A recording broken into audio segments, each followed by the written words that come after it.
What's up guys, today we're taking a look at the Nightfox Arctic. This is a budget helmet mounted thermal priced at about $450, and right now it's one of the best entry level options on the market. We're going to break down the specs, check out some real world footage, and find out if this thing actually delivers. And if you want to pick one up, there's a link down in the description, and you can use the code US10 to save 10% at checkout. So let's get into it. Make sure to subscribe for more night vision and thermal content. Let's check out the Arctic Thermal. It's a relatively lightweight, coming in at about 280 grams including the battery, and it has an IP65 rating. And on the front we've got the 256 by 192 thermal sensor, which is an entry level sensor, and we'll get more into the performance a little later on in the video. On the other side we've got the viewing screen, which is a 2.06 inch AMOLED display with a 410 by 502 resolution, and you can rotate this to adjust the diopter. Beneath that we've got the battery compartment, and all you need to do is unscrew this little cap right here, and you can easily swap in and out the batteries. And this one runs on a single 18650, and the max runtime is going to be about 9 hours, which is actually pretty impressive for a budget thermal. This side has a little cover which protects the USB-C charging port and also the memory card, and the device has video recording capabilities. On top we've got the controls, and there's 6 buttons up here, which is a lot, and it would be nice if they could streamline and simplify this a little bit to make it easier to use. Next to that is where you hook up the mount, and the Arctic includes a dovetail adapter which screws into the top of the monocular, which allows you to connect the thermal to a mount, and you can use this to connect it to a helmet. Another cool thing about the Arctic is that it shares pretty much the same body design as Nightfox's latest digital night vision monocular, the Prowl 2, and you can combine both of these devices together on a bridge for a fusion setup with digital night vision in one eye for navigation and observation,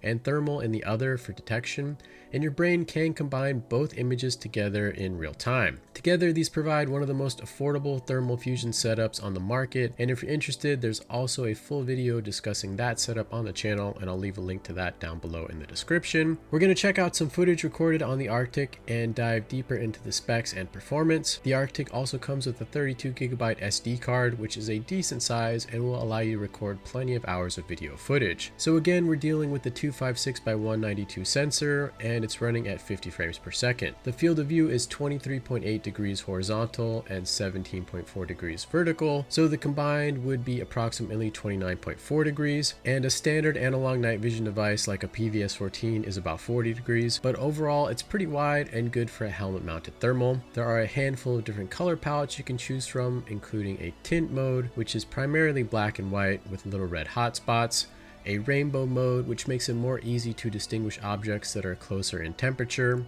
iron mode, which is somewhat of a middle ground between rainbow and white hot, with the hottest thing glowing bright white. White hot mode, which is the closest to how our eyes naturally process contrast, making it the fastest mode for target detection and threat identification. And finally, the black hot mode, which is the inverse of white hot, and some users find it easy on the eyes in certain environments, particularly in bright ambient conditions or when scanning light colored backgrounds like snow, sand, or concrete, where white hot signatures really wash out or blend in. So the Arctic definitely delivers an excellent variety of viewing modes suitable for pretty much any environment. Detection range is about 150 meters for a human-sized target, and identification is going to be closer to 100 meters, so it's definitely more of a short-range setup, but that's reasonable considering the size of the sensor that we're dealing with. It's set to a 1x magnification, but there is a built-in digital zoom, which allows you to zoom in up to 4x, but it does get pretty grainy when you zoom in this far, and it doesn't really do too much to increase the detection range. The Arctic features a sub 30 millikelvin NETD sensor, which means that it can detect temperature differences smaller than 1/3 of a degree, which is actually pretty good considering the price point of the device, and it's in line with higher quality units. There aren't too many options to choose from in the budget helmet mounted thermal category, but if you're comparing the Arctic to the Night Operator's Heat, there are a few key differences worth knowing. The Heat comes in at about $650, which is about $200 more than the Arctic's $450 price point,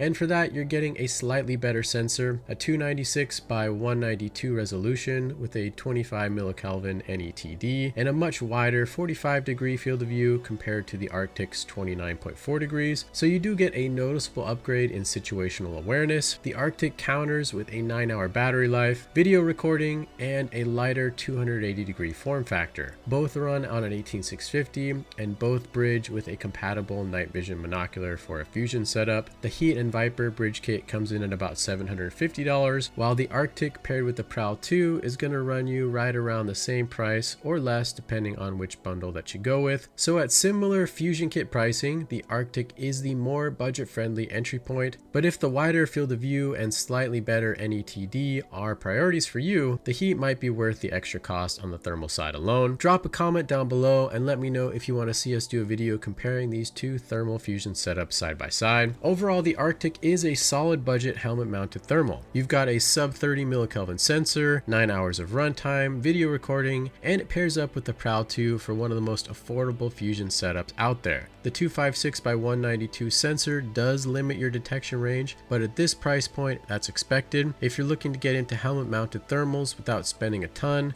the Arctic is definitely a good one to look at. Links are down in the description. If you found this video helpful, hit subscribe, and I'll see you in the next one.